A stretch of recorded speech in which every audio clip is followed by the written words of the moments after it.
안녕하세요. Riding on the Korean wave. Welcome to a brand new week on the Culture Wave. I'm Kwon So-ah in Seoul. Explore with us Korea's culture from all aspects and stay up to date with K-entertainment, K-dance, K-festivals, K-everything. And we're gonna do all of that together with my co-host Walter Lee joining me in the studio. Hello, Walter. Hello, Soa, and hello to everyone at home. Walter Lee here, back to co-host and give you the daily dose of K-entertainment, K-enter news for you, so stick around. And we're also joined by Arirang's news features reporter Park Hyo-bin. Welcome back, Hyo-bin. Hello, Hyo-bin. Hi, Soa. Hi, Walter. And hello, everyone. My name is Park Hyo-bin, and I'm a news features reporter here at Arirang News. Now, guys, it's been very scorching hot lately here in Korea, so summers can be pretty brutal here. However, there are also summer festivities where it can cool down a little bit. And Hyo-bin, I heard that you went to one of those festivals last week, so tell us about it. That's right. So I went to the Boryeong Mud Festival, one of the most well-known summer festivals here in South Korea. So I was there on the opening day, which was last Friday, and even then the energy and excitement were incredible. Let's take a look. Splashing, tumbling, and soaking up the fun. Despite the scorching heat, people are all smiles as they dive into the mud and leave the summer swelter behind. Daecheon Beach in Chungcheongnam-do Province is holding the 28th Boryeong Mud Festival, which opened last Friday. It is over 30 degrees here in Boryeong, but the more mud, the cooler it gets. This is why people head here to beat the summer heat.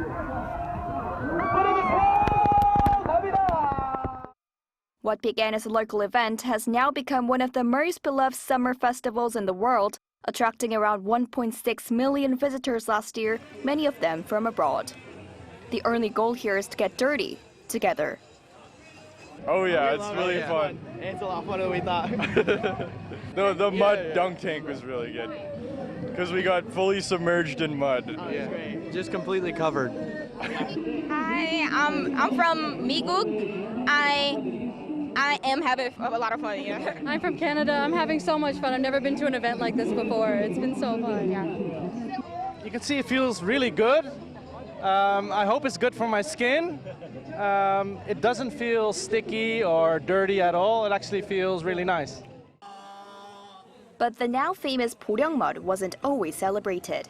Back in the early 1990s, Daecheon Beach was seen as murky and uninviting until it was discovered that the mineral-rich mud was great for the skin.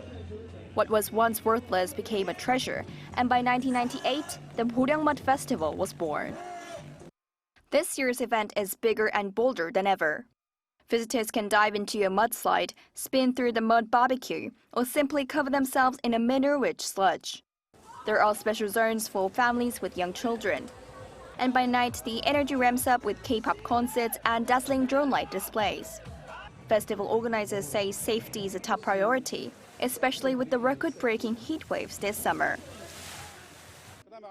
The heat wave has been especially intense lately, so we've prepared safety measures to make sure visitors can stay comfortable while enjoying the festival. Officials say more than 2 million people from around the world are expected to join the festival this year. To help visitors from overseas enjoy the fun, interpretation services are offered in English, Chinese, and Japanese. The ultimate summer playground, Boryeong Mud Festival, runs until August 10th. Well, looks aren't everything. I mean, decades ago, it was an uninviting looking beach, and now it's inviting visitors from all around the world. And Hyo-bin, it looks like you had a lot of fun there, covered up in mud and everything. I hardly recognized you in the footage. Yeah, honestly, I asked people to splash some mud on me, but I did not expect them to go all in. So I was basically covered in mud head to toe. But surprisingly, it did not feel dirty at all. It actually helped me cool me down, and my skin felt smoother afterwards. Yes, it's very surprising that thousands of people who have been diving in the mud can make your skin look so glowing. I was gonna say, Thank you. Thank you. So the mud mud is rich in minerals and it's really great for your skin. And there was even a mud beauty zone offering massages and foot care using the mud. But honestly, even without that, there's more than enough mud to roll around in. And even if you try to avoid it, people will make sure you get splashed. Well, it sounds like a lot of fun, but I would recommend that you wear some old clothes when you go there. Of course. But I think, Hyobin, the best part about this is that this festivity is for the young and old, and no matter from where you come from, everyone can join in.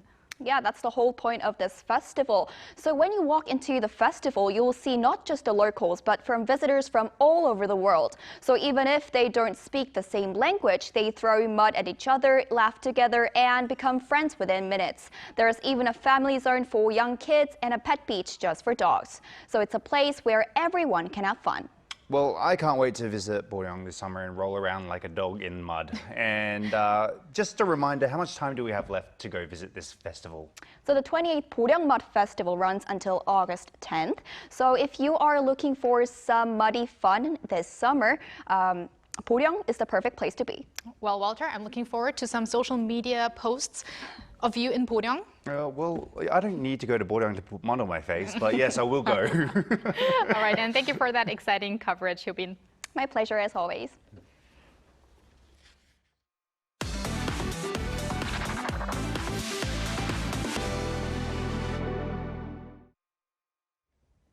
And now it's time for some K-entertainment news with Walter Lee.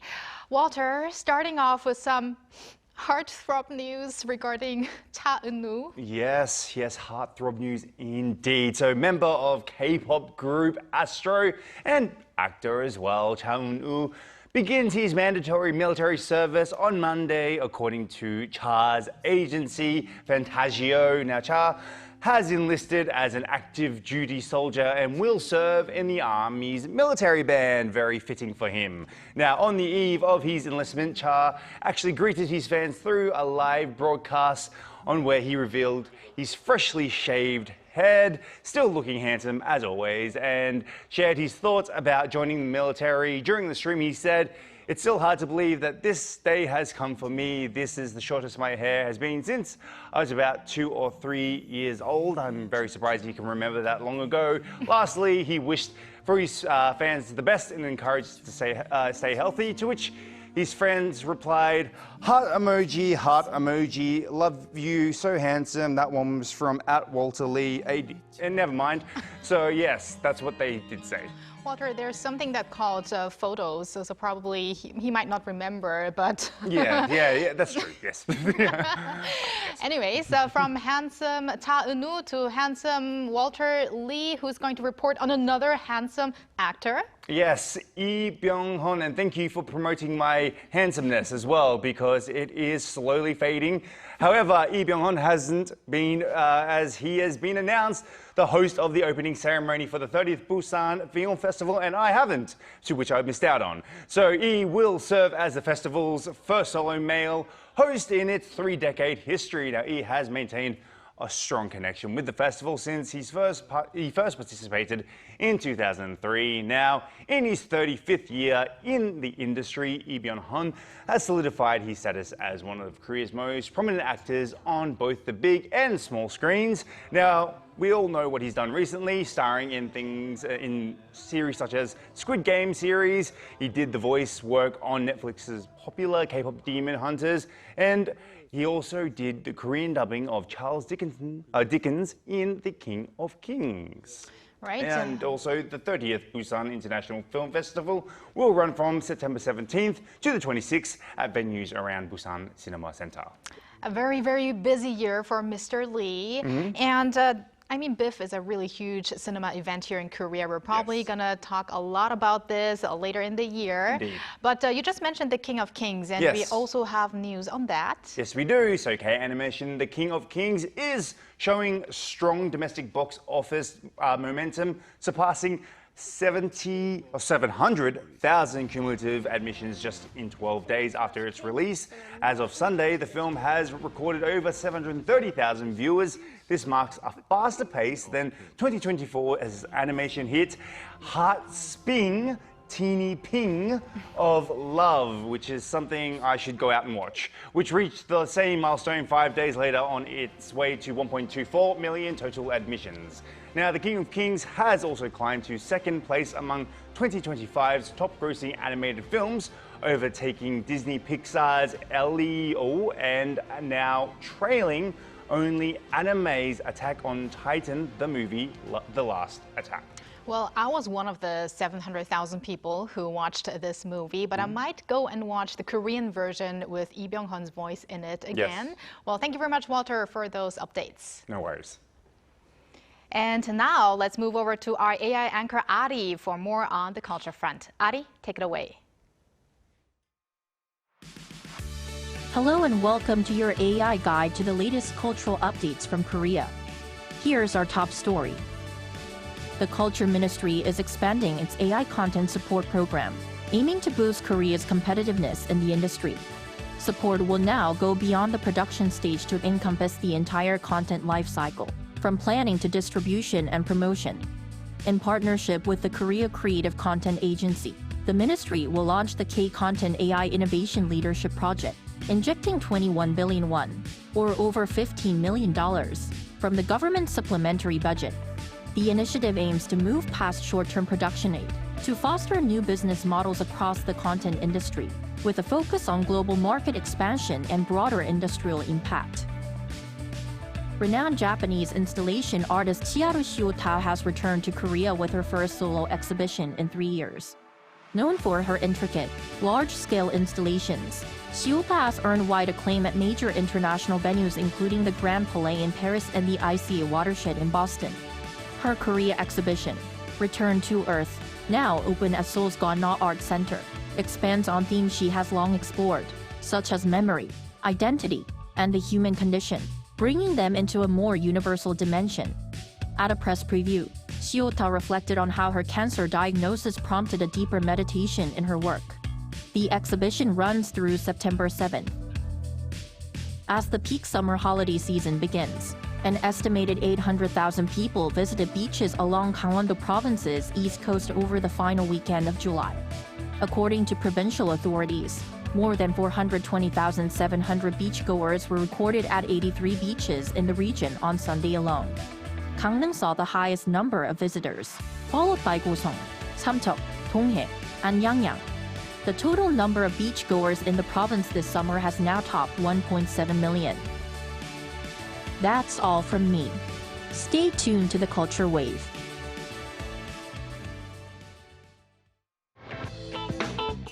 Here's a note to Arirang TV viewers. We are conducting a survey for our programs, including the Culture Wave, to meet our viewers' expectations. Please visit us at www.arirang.com or on the mobile app Arirang TV to give us your valuable feedback. You also have a chance to win some Bluetooth earbuds and K-pop merch.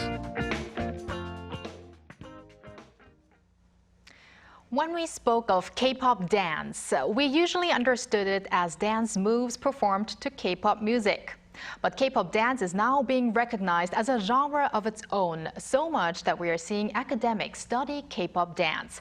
Now, for today's Hallyu People segment, we're joined by someone who teaches K-pop dance and someone who learns it. Now, first, Dr. Oh Joo-yeon, professor of dance theory at the School of Music and Dance at San Diego State University, is here with us in the studio. Welcome, Dr. Oh. Thank you for having me. And we also have with us Alexandra Esteban Escudero, a student of Dr. Oh. Welcome. Thank you. All right, so let's start with you, Dr. Oh. So I'm really happy to have you here in the studio in person this time. So tell us about your class, your K-pop dance class that you're teaching for exchange students, right? Yeah. So I'm teaching K-pop dance and social media class at Seungkyungan University.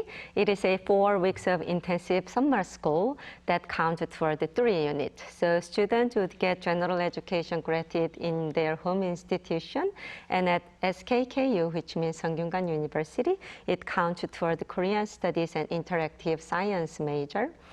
What's unique about this class is that it integrates practice and theory as the first K-pop theory class ever offered for exchange students. So it uses the textbook that I published titled K-pop Dance and brings students to exciting field work such as music video filming site, K-pop agency, and concert. And students also get a chance to perform like a K-pop cover dance and dance challenge. And I think the beauty of this class is that students actually experience K-pop dance in person in a place that's the birthplace of K-pop. And at the end of the semester, students also get a K-pop creator certificate from my research lab. Oh, wow, very meaningful. I mean, I can imagine that there's a very high demand for learning K-pop dance these days. So how many people have actually applied, and how can you apply for this? Also, what kind of students are in your class? Yeah.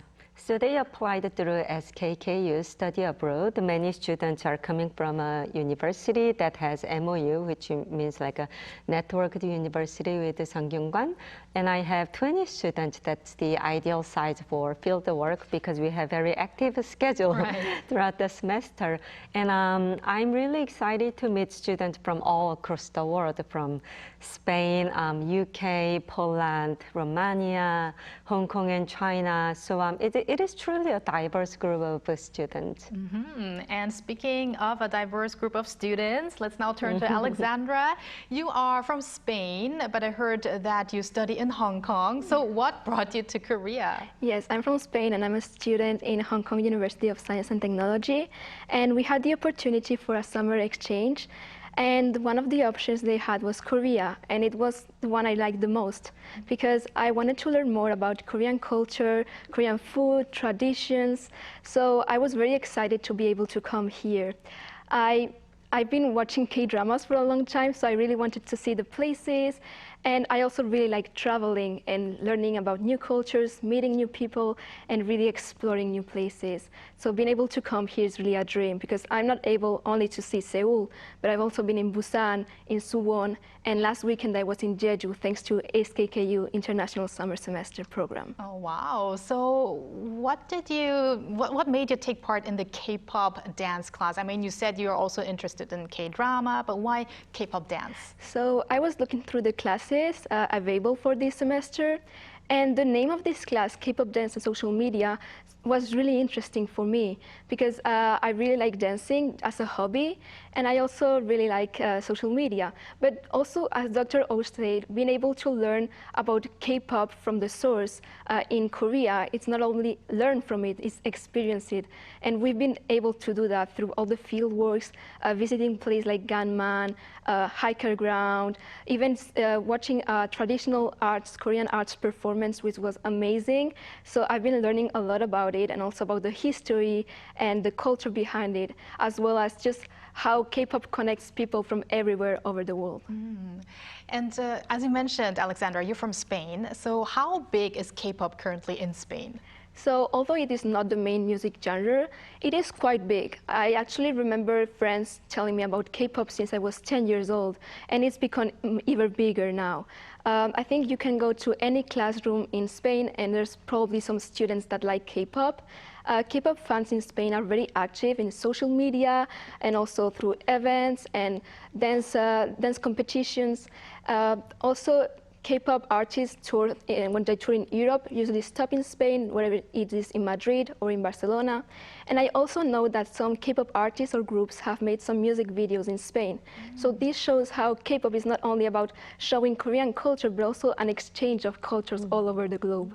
So did you ever get to see some K-pop stars in Spain? Or I haven't actually yet, but I really want to. I really want to experience how it is a concert. Maybe one day, and maybe also while you are here in Korea. Maybe, of course. All right, now let's turn back to Dr. Oh. So which kind of K-pop dances or K-pop dance moves do students like to learn? I mean, do they have some kind of specific preferences? Yeah, so because K-pop industry release new song every week or every day, their preference actually changes all the time. But I would say right now the Soda K-pop from Netflix show K-pop Demon Hunters, that the twisting shoulder is one of the most trendy song. But regarding that, I actually taught the tradition of Korean folk dance instead of the viral K-pop dance movement. So what Alexandra also learned was the circular arm movement, which students have seen from BTS concert to even K-pop Demon Hunters, but they do not know the original references. So by teaching the original reference, I was explaining that's how all those modern K-pop and Korean wave movements are rooted, and how those circular movements are reflecting the yin and yang philosophy in nature. So, Professor, Dr. Oh, would there be anything that I could learn here while we're seated? Oh, yeah, the soda pop is simply twisting your shoulder to left and right. Na, na, na, na. Yeah, that's it. I think Alexandra can do a better job. Right? Yeah, I'm pretty sure. Okay. I'll try to do that after our interview, but thank you very much for that little taste of learning K-pop dance. But Dr. Oh, it's not just about teaching choreography, I heard. It's also about theory and also the cultural aspects. So why do you think it is important, to have this educational approach when you teach K-pop dance? Yeah. The first reason is that no matter how popular a dance style is, it will disappear because dancing itself is ephemeral. And without proper documentation, K-pop dance, even K-pop dance, despite its popularity, may disappear in the future. And I think because K-pop has so many multicultural elements, let's say hip-hop is one of the most widely cited genre, it may be difficult in the future for academics and dance scholars and even humanities scholars to say that K-pop is a Korean dance. But it is Korean dance not just about the ethnic origin, but in terms of the system and geography. And I believe that K-pop reflect the Korean society and how people in South Korea, that include non-Korean, are shaping this unique culture. For example, the synchronous group dance that we see in K-pop is a reflection of how Korean society values group identities over individual characteristics, and how the society is searching for perfectionism because it has to be clear. That's what we say kalgunmu, as sharp as cutting by a knife. So I think by learning K-pop dance theory, as Alexandra mentioned, I'm hoping that we will be able to better understand each other, Korea and also the other countries where the citizens are big fan of K-pop. So I'm hoping that we can better understand each other through K-pop and also creating a meaningful intercultural dialogue. So maybe in the future we will have K-pop dance really established as a subject, just like we have contemporary music or contemporary dance or ballet, such kind of subjects. Maybe K-pop will really be like a subject in many countries. So I'm hoping to see that happen in the future. But Alexandra, as you are currently in that class, how do you earn yourself your credits? I would be very curious about how it all happens. Yes, so we earn credits doing weekly assignments. For example, we have teamwork presentations based on Dr. Oh's book. My group did it about the history and the evolution of K-pop dance. I focus on the recent era, the 20s. It was very interesting. We also do field work, so we need to do field trips reports. Can it be visual or reading? And we also have created activities in class as well as a final exam that we'll actually have this week. Are you excited for that exam? Yeah. Until now, I can already feel that you really have that passion for this class. But how did you like the class so far? How would you tell your friends about it? It's been amazing. Dr. Oh has really been an amazing teacher. I've learned so much from her. I think I speak from everyone in my class when I say all the experience and opportunities we have. I'm so grateful for it because I've been able to learn a lot from K-pop dance, and not only that, about Korean history and culture in general. Wonderful. And last but not least, Dr. Oh, what would you like your students to learn ultimately? Ultimately, I want them to learn that K-pop dance history is the history of people who actually make the industry. So sometimes we forget that like at the spectacular stage, the idol stage that we see is the tip of the iceberg, and there's a bunch of people and the hidden effort and sweat and maybe tears.